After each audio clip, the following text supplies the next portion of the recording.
Если у тебя высокая должность, это еще не значит, что ты безнаказанный. Досмотрите это видео до конца, и вы узнаете, какое резонансное дело произошло в Таджикистане. Подписывайтесь на наши обновления и точно будете в курсе всего самого актуального. Хамиджон Мухаммадзода, председатель суда города Худжанд, задержан вместе с судьей и адвокатом по подозрению во взяточничестве. В течение последнего месяца поступали противоречивые сообщения вокруг Мухаммадзода. То он якобы исчез, то он на своем рабочем месте, то его видели в Душанбе. По последней подтвержденной информации, председатель суда города Худжанд Хамиджон Мухаммадзода задержан. Это подтвердили несколько источников в соответствующих учреждениях и суде. Вместе с ним задержаны судья и адвокат. Все трое подозреваются в получении взятки. Попытки связаться с родственниками Хамиджона Мухаммадзода не увенчались успехом. Власти также не назвали имя его адвоката. Неизвестно также мнение Мухаммадзода и его адвоката о выдвинутых обвинениях. В течение последнего месяца вокруг председателя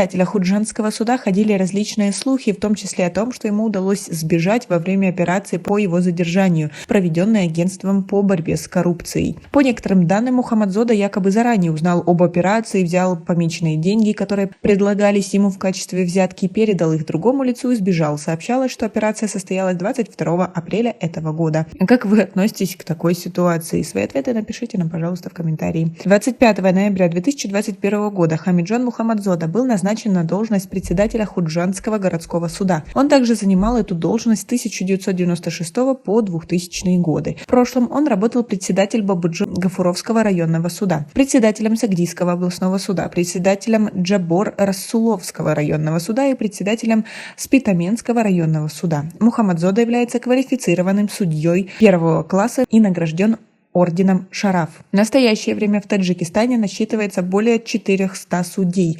За последние 10 лет 30 судей были арестованы и заключены в тюрьму по различным обвинениям. Назначение и увольнение судей производится указом президента. Международная комиссия юристов в декабре 2020 года в своем отчете отметила, что судебная ветвь власти в Таджикистане не может назваться независимой, поскольку судьи назначаются и снимаются с должности главой правительства. В таком случае суд будет защищать интересы исполнительной власти, а не верховенство закона и права обвиняемых, говорилось в документе. Комиссия назвала низкую заработную плату судей одним из слабых звеньев судебной системы Таджикистана. Организация отметила, что судьям в Таджикистане платят 1600 самани, судьям Верховного суда 4500 самани, в зависимости от их трудового стажа, а судьям военных судов 6200 самани. Международная комиссия юристов заявила, что такие зарплаты не гарантируют финансовой независимости судей и создают почву для коррупции. Поэтому, по словам представителей организации, роскошная жизнь некоторых судей никак не соответствует их низким зарплатам. А как вы относитесь к тому, что назначением и увольнением судей у нас в стране занимается президент? Свои ответы напишите нам, пожалуйста, в комментарии. У нас пока на этом все. Оцените наше видео подпиской и лайком. До скорой встречи.